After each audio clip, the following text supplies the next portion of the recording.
algunos beneficios de pertenecer a una iglesia local. Vamos a orar al Señor y poner este tiempo en sus manos. Señor, te damos las gracias por este tiempo. Gracias, Señor, por la oportunidad de abrir tu palabra en esta mañana, Señor. A medida que lo hacemos, meditando en tu iglesia, Señor, y con la premisa de que Cristo es la cabeza de la iglesia, que Él la compró con su propia sangre y, Señor, queremos dedicar el tiempo a verdaderamente entender el valor de esto, los beneficios que se derivan de pertenecer a una iglesia local, las bendiciones, Señor, que ahí obtenemos, Señor, y que esto nos sirva de ánimo, de estímulo, Señor, para seguir conociéndote más, adorándote más de una manera más genuina, Señor, y que nuestras vidas te glorifiquen a cada momento, Señor. Dirige este tiempo para tu gloria, en Cristo Jesús. Amén. Cuando tenemos conversaciones con incrédulos, o una de las cosas que más le impacta es la medida en que vamos tanto a la iglesia, ¿no? 2 veces a la semana o más, o al menos una. El caso es que muchas veces los incrédulos se preguntan ¿para qué está la iglesia? O ¿por qué es que vais tanto a la iglesia? Y lo cierto es que para buena parte de la sociedad hoy en día, cuando piensan en el término iglesia, están pensando en un estamento o una entidad, una institución que es antigua, arcaica y que está pasada de moda. También es común cuando se dan las clases del bautismo, sabéis que en la preparación antes de dar ese testimonio público ante la iglesia, dar respuesta o tratar de dar respuesta a la luz de la Escritura de por qué es importante pertenecer a una iglesia local. Sin duda la respuesta emana de la palabra de Dios. Y si la abrís en 1 Timoteo capítulo 3, en el versículo 15, ahí sin ningún tipo de duda, Pablo le está señalando al joven Timoteo cuál es el propósito clave de la iglesia. ¿Cuál es el propósito clave de la iglesia? Fíjate, dice 1 Timoteo 3:15. En caso de que me tarde, te escribo para que sepas cómo debe conducirse uno en la casa de Dios, que es la iglesia del Dios vivo. Fíjate, columna y sostén de la verdad. Ese es el propósito clave de la iglesia, es ser columna y sostén de la verdad. Es decir, la iglesia alza y defiende la verdad de la palabra revelada de Dios. Existen muchas motivaciones para asistir a la iglesia, y el pertenecer y asistir a una iglesia local debe de ser una prioridad en la vida del cristiano.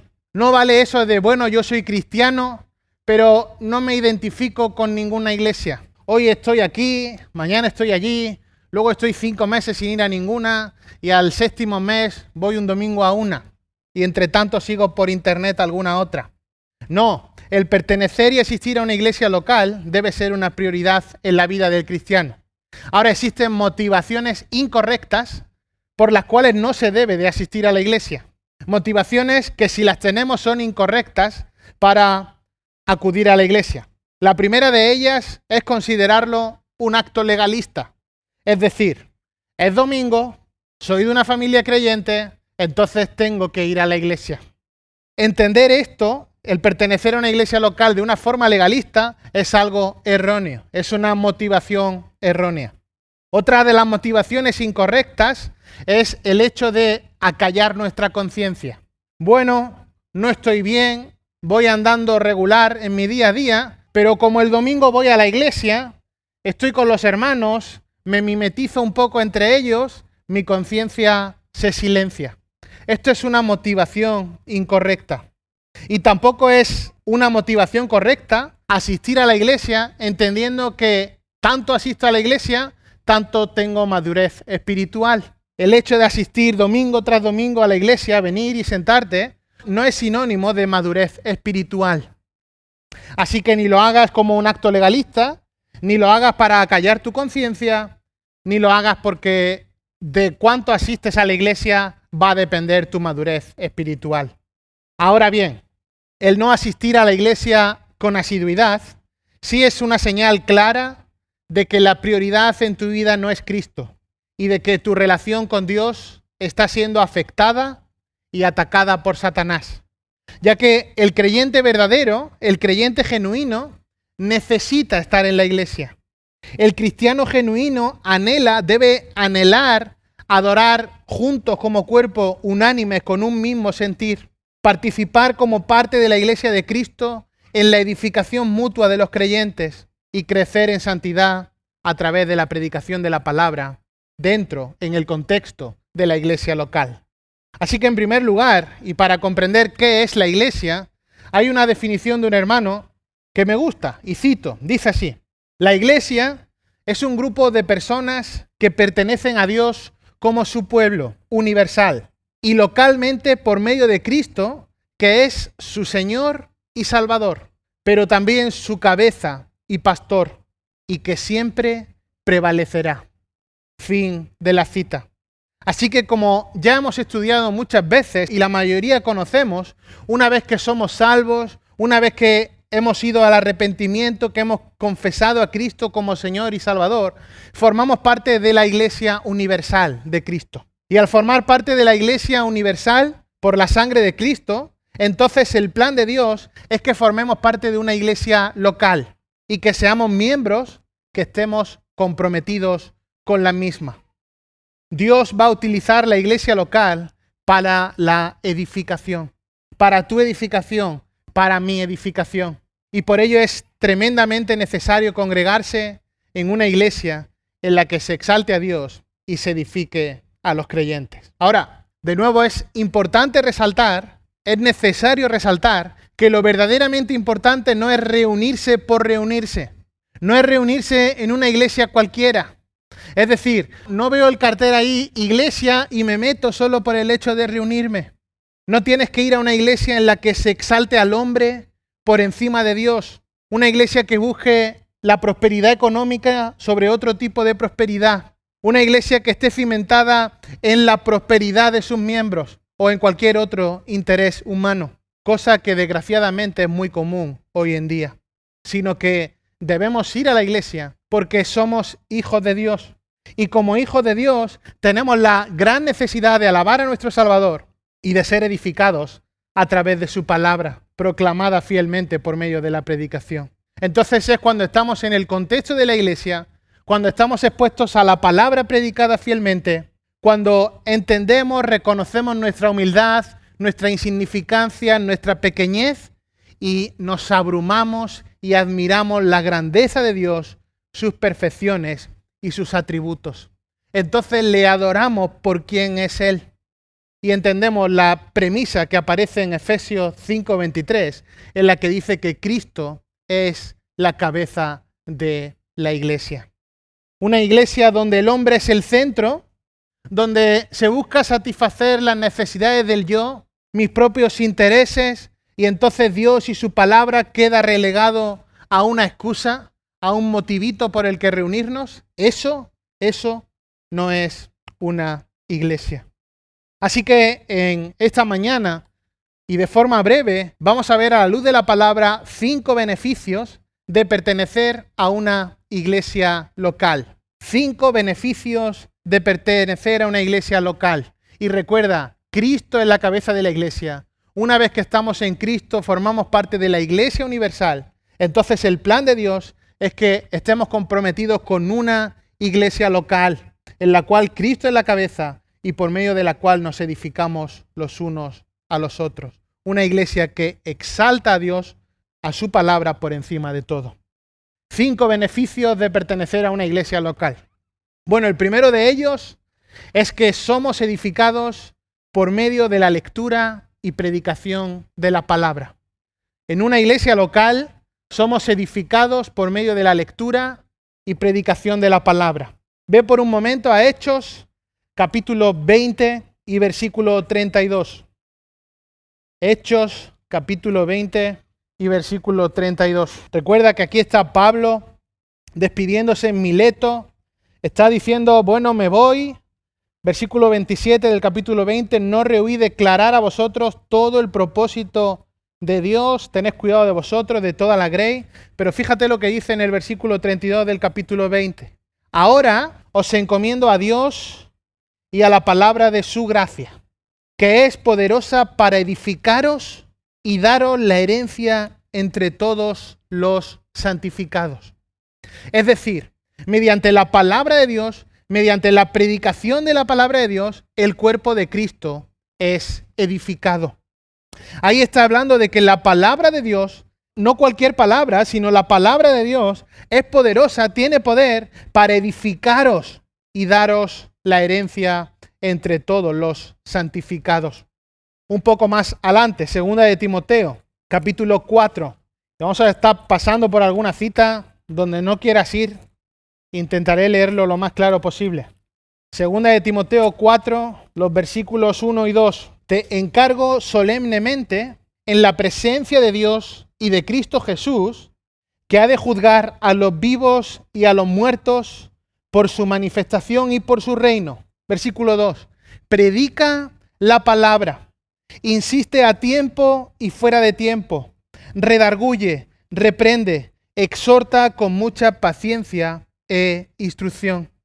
La Biblia es la palabra de Dios y sería en vano, carente de sentido, invertir tiempo, esfuerzo en fomentar otros estudios, otros movimientos que se hagan al margen de la palabra inerrante, infalible y suficiente de Dios. Fíjate lo que dice Primera de Pedro, capítulo 2, versículo muy conocido. Primera de Pedro, capítulo 2, versículo 2. Dice ahí, desead como niños recién nacidos la leche pura de la palabra, para que por ella crezcáis para salvación. Y recuerda ahí que esa idea de salvación es la idea de santificación. Es por medio de la palabra de Dios que la iglesia va a ser santificada, que el creyente va a seguir creciendo en santidad día a día. Y por eso es un mandato, desead la leche pura de la palabra. Por ello la vida de la iglesia se enfoca en proclamar las verdades de Dios reveladas en la Biblia. Sabemos que la Biblia es la palabra de Dios, es la revelación escrita de Dios al hombre, y los 66 libros que la conforman han sido dados por el Espíritu Santo, y es la palabra inspirada por Dios plenaria. Todas y cada una de las palabras son inspiradas por Dios. Fíjate, 1 Corintios capítulo 2. Ahora está Pablo dando a entender que solo por medio de la palabra, con la guía del Espíritu Santo, es que vamos a ser capaces de conocer el camino a seguir, evitar los errores y los tropiezos que son típicos de aquellos que andan en la oscuridad y en el pecado. Fíjate, 1 Corintios 2, y leemos a partir del versículo 6. Sin embargo, hablamos sabiduría entre los que han alcanzado madurez, pero una sabiduría no de este siglo, ni de los gobernantes de este siglo, que van desapareciendo, sino que hablamos sabiduría de Dios en misterio, la sabiduría oculta, que desde antes de los siglos Dios predestinó para nuestra gloria. La sabiduría que ninguno de los gobernantes de este siglo ha entendido, porque si la hubieran entendido, no habrían crucificado al Señor de gloria, sino como está escrito, cosas que ojo no vio, ni oído oyó, ni han entrado al corazón del hombre, son las cosas que Dios ha preparado para los que le aman. Pero Dios nos las reveló por medio del Espíritu, porque el Espíritu todo lo escudriña, aún las profundidades de Dios. Porque entre los hombres, ¿quién conoce los pensamientos de un hombre sino el espíritu del hombre que está en él? Asimismo, nadie conoce los pensamientos de Dios sino el Espíritu de Dios. Y nosotros hemos recibido no el espíritu del mundo, sino el Espíritu que viene de Dios, para que conozcamos lo que Dios nos ha dado gratuitamente. De lo cual también hablamos, no con palabras enseñadas por sabiduría humana, sino con las enseñadas por el Espíritu, combinando pensamientos espirituales con palabras espirituales. Fíjate, versículo 14. Pero el hombre natural no acepta las cosas del Espíritu de Dios, porque para él son necedad y no las puede entender, porque se disciernen espiritualmente. Y aquí está hablando de la incapacidad que tiene, la incapacidad moral que tiene aquel que no ha sido regenerado. Por eso solo es por medio de la palabra, por medio del Espíritu Santo, que podemos conocer el camino a seguir y evitar los errores del pecado. Por eso es misión de la iglesia local estar comprometida con exponer todo el consejo de Dios. Lo hemos leído antes en Hechos 20:26. No rehusé predicar todo el propósito de Dios, decía Pablo ahí en Mileto. No debemos de centrarnos solo en determinados aspectos que le gusta escuchar a la sociedad o que hoy en día se consideren relevantes, o que hagan que tengamos una iglesia multitudinaria llena de personas que han sido atraídos por mera palabrería. La iglesia debe de estar comprometida con predicar la palabra de Dios. Y este es el primero de los beneficios de pertenecer a una iglesia local, que somos edificados por medio de la lectura y la predicación de la palabra. Ahora hay un segundo beneficio de pertenecer a una iglesia local, y es que podemos ejercitar los dones espirituales que Dios nos ha dado.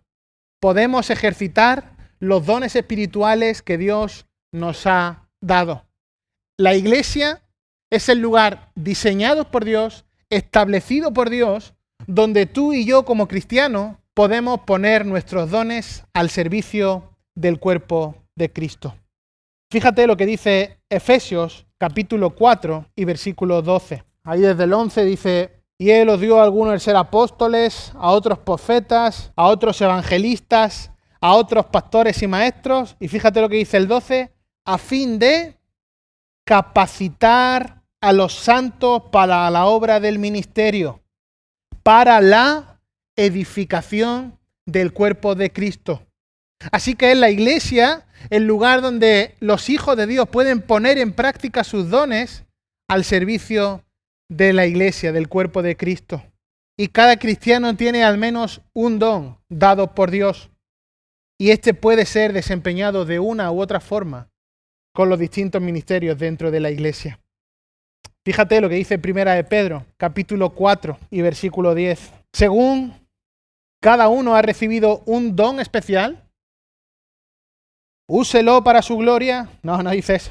Dice, según cada uno ha recibido un don especial, úselo sirviéndoos los unos a los otros como buenos administradores de la multiforme gracia de Dios.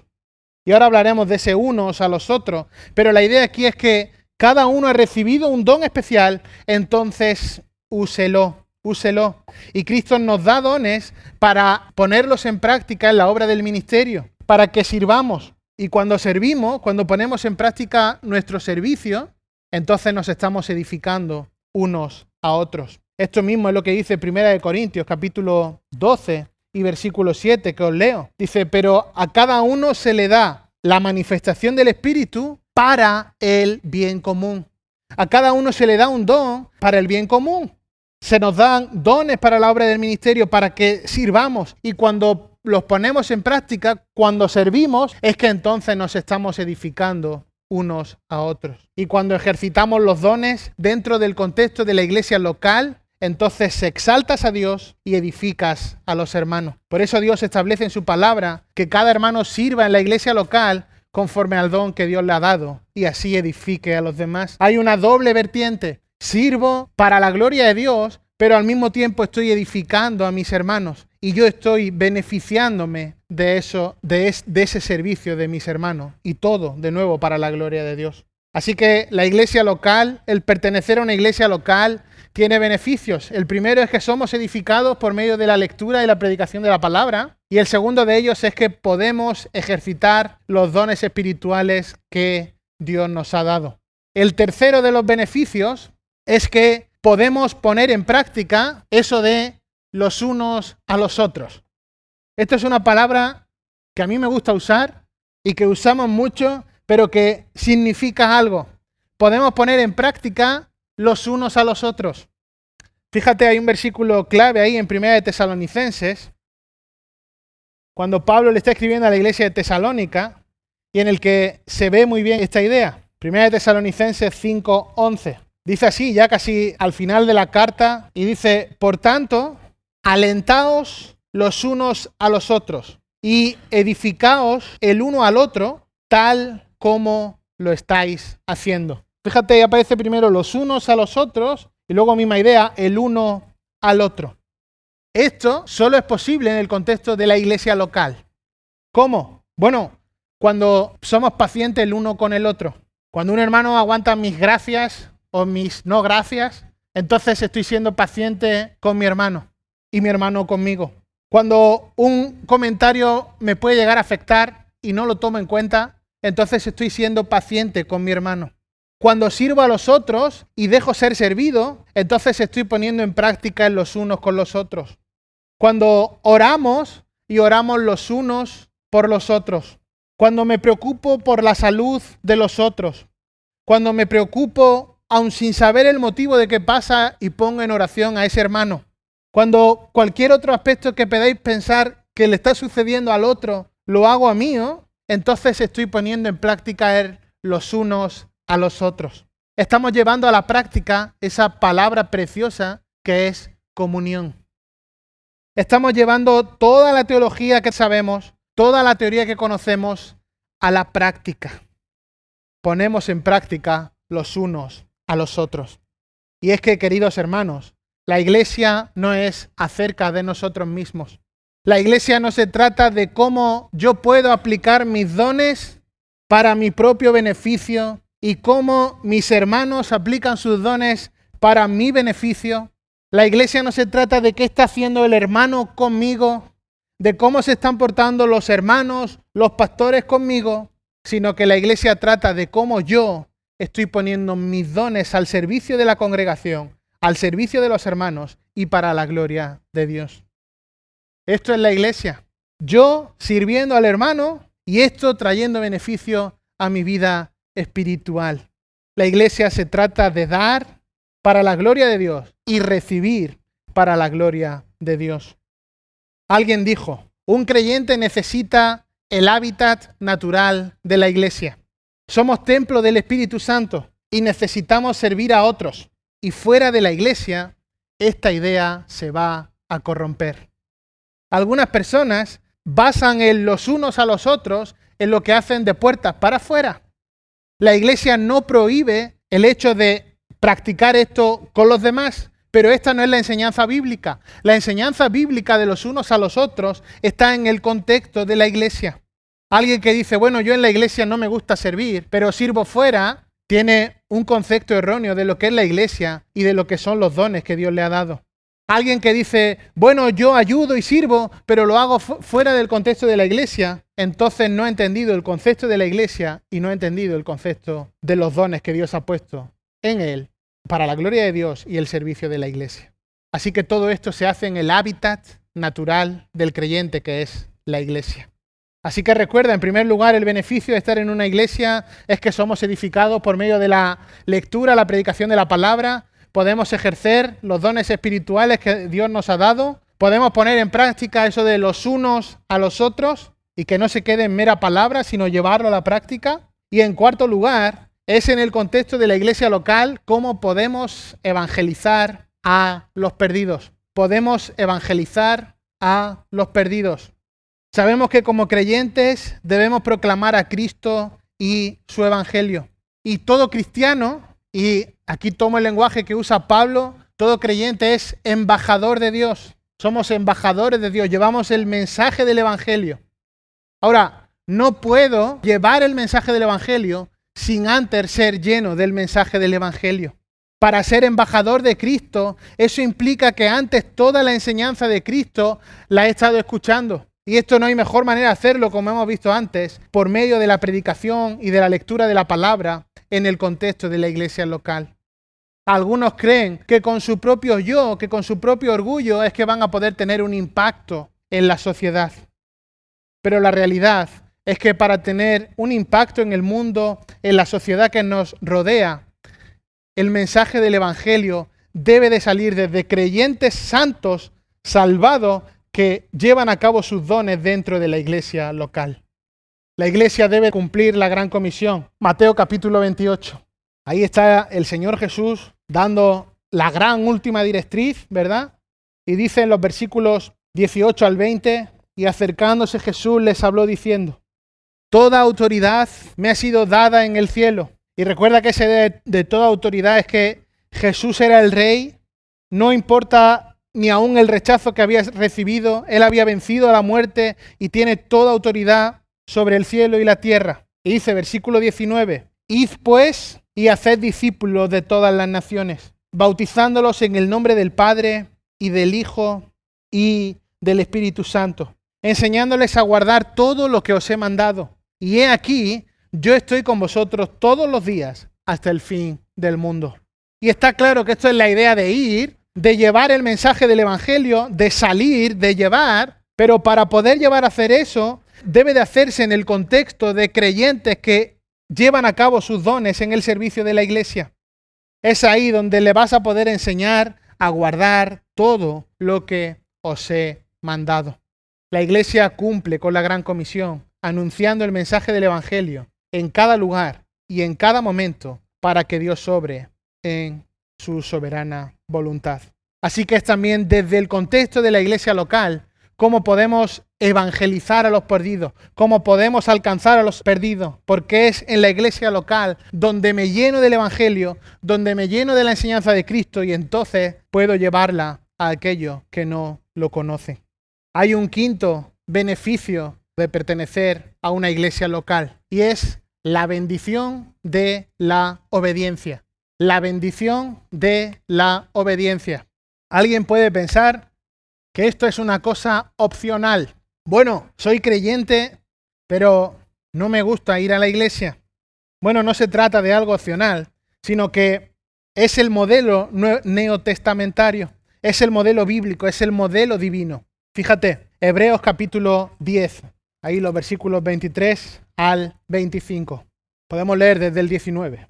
Entonces, hermanos, puesto que tenemos confianza para entrar al lugar santísimo por la sangre de Jesús, por un camino nuevo y vivo que Él inauguró para nosotros por medio del velo, es decir, su carne.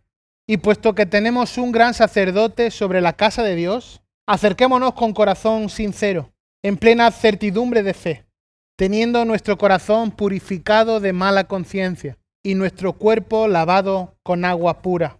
Versículo 23. Mantengamos firme la profesión de nuestra esperanza, sin vacilar, porque fiel es el que prometió.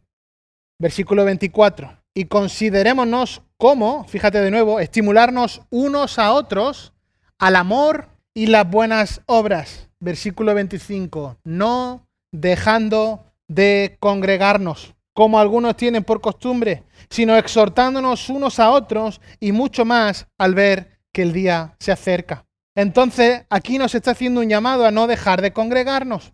Y lo contrario de dejar de congregarnos es exhortarnos los unos a los otros. ¿Cómo es que nos vamos a poder estimular los unos a los otros al amor y a las buenas obras? ¿Cómo es que nos vamos a poder exhortar los unos a los otros? Bueno, en el contexto de la iglesia local. El modelo del Nuevo Testamento, la idea del Nuevo Testamento es formar parte de una iglesia local. La iglesia forma parte del modelo divino. Fíjate, ve por un momento a Hechos capítulo 2.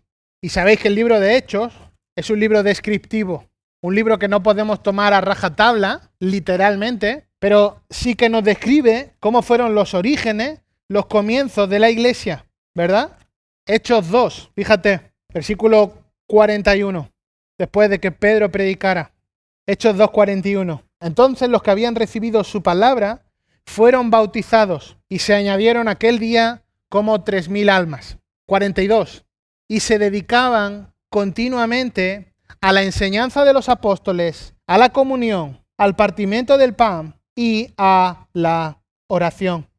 Esto es la idea de un contexto de iglesia, de permanencia en comunión. Un poco más adelante, versículo 46. Día tras día continuaban unánimes en el templo y partiendo el pan en los hogares, comían juntos con alegría y sencillez de corazón, alabando a Dios y hallando el favor con todo el pueblo. Y el Señor añadía cada día al número de ellos los que iban siendo salvos. Y esto, queridos hermanos, es para la gloria de Dios. Pero no vale que nos diga alguien, bueno, yo no me puedo identificar con ninguna iglesia. Yo estoy en la iglesia virtual de México o estoy en la iglesia de mi casa. Me gusta vivir mi cristianismo de una manera sola y aislada. Eso no es bíblico. Desde el principio la iglesia fue instituida por Dios. El modelo divino para la iglesia es la permanencia de creyentes juntos, regenerados, disfrutando de la comunión en torno a la palabra de Dios. Fíjate, Hechos, un poco más adelante, capítulo 16. Dice ahí el versículo 4. Hechos 16:4. y conforme pasaban por las ciudades, entregaban los acuerdos tomados por los apóstoles y los ancianos que estaban en Jerusalén para que los observaran. Y fíjate lo que dice el versículo 5. Así que las iglesias eran confirmadas en la fe y diariamente crecían en número. Pero eran las iglesias las que eran confirmadas en la fe, un grupo de hermanos con un mismo sentir, un mismo espíritu regenerado que buscan la comunión en torno a la palabra de Dios para darle a Él toda la gloria que Él solo merece. Así que es necesario congregarse. El hecho de congregarnos es responder en obediencia al modelo bíblico que Dios ha establecido. Y por eso digo que igual que la desobediencia trae castigo, la obediencia trae bendición y somos bendecidos al estar en la iglesia. Así que, queridos hermanos, cuando pertenecemos a una iglesia local y debemos de dar gracias al Señor por esto, debemos darle a Él gloria, debemos poner en valor la pertenencia a una iglesia local, estamos siendo edificados por medio de la lectura, la predicación de la palabra. Estamos teniendo la posibilidad de ejercitar nuestros dones espirituales. Podemos poner en práctica aquello de los unos a los otros. Podemos evangelizar a los perdidos y disfrutamos de la bendición de la obediencia. Así que, para concluir, podemos afirmar que pertenecer a una iglesia local, pertenecer a un grupo de hermanos con un mismo sentir, unánimes, con unidad doctrinal y que buscan la gloria de Dios exaltado sobre las personas, eso trae beneficios sobre la vida del cristiano. El creyente que no se reúne no es un creyente que sabe mucho o que sabe poco. Si es que es creyente, es un creyente que no quiere ser expuesto a la palabra, que no quiere ser moldeado por Cristo y que no quiere vivir la vida que Cristo tiene preparado para él. Alguien que decide no congregarse, que decide no pertenecer a una iglesia local, está rechazando una de las bendiciones más preciadas. En las iglesias hay problemas, desgraciadamente, pero siempre la iglesia trae aire fresco en la vida espiritual de los hermanos. Es el oasis en medio del desierto. El verdadero creyente necesita ser edificado, necesita crecer en santidad, necesita estar expuesto a la palabra, necesita recibir el aliento de los hermanos, necesita darle el aliento a otros hermanos. Y esto es dentro del contexto de una iglesia local, en la que me beneficio de mis hermanos, en la que ejercito mis dones, y todo esto lo hacemos para la gloria de Dios, reconociendo que Cristo es la cabeza de la iglesia. Vamos a orar. Señor y Padre nuestro que estás en el cielo, agradecemos la oportunidad de estar congregados en esta mañana, recordando, Señor, la grandeza de tu obra en la cruz, Señor, y cómo desde el momento de nuestra salvación, de nuestra reconciliación, es que hemos sido puestos como miembros de la Iglesia Universal de Cristo, Señor, y ponemos en valor el modelo bíblico de pertenecer a una iglesia local, a un grupo de hermanos que, identificados con un mismo Salvador, con una misma doctrina, con una misma fe, Señor, sirven, son servidos, son edificados, y todo ello para tu gloria. Señor, reconocemos que la iglesia no es de hombres ni para los hombres, sino que es de Dios, por medio de Cristo y para la gloria de Dios. Señor, reconocemos que Cristo es la cabeza de la iglesia. Reconocemos, Señor, que fue comprada con el alto coste de su propia sangre, de su muerte en la cruz. Señor, y no queremos tenerlo como algo normal, algo baladí, sin importancia. No queremos, Señor, entender la vida de iglesia como un acto legalista o hacerlo para silenciar, callar nuestra conciencia o por creernos que así vamos a ser identificados con una mayor madurez espiritual, sino que queremos estar en la iglesia para ser columna y sostén de la verdad, para alzar y defender la verdad de la palabra, Señor, en cada lugar y a cada momento. Señor, y a medida que meditamos en los beneficios que tenemos, Señor, de estar en una iglesia, no tenemos más que darte las gracias por ponernos en un mismo cuerpo, por ser expuestos a la palabra, por poder usar nuestros dones, por ejercitar eso de los unos a los otros, por poder llevar el evangelio a otros, Señor, y por recibir la bendición de la obediencia. Señor, ayúdanos a mantener estas verdades en nuestra mente, a poderlas poner en práctica, Señor, y a seguir gozándonos y deleitándonos en la comunión que solo es posible por medio de Cristo. Y te damos a ti toda la gloria que solo tú mereces, orando en el nombre de Cristo Jesús, nuestro Salvador. Amén.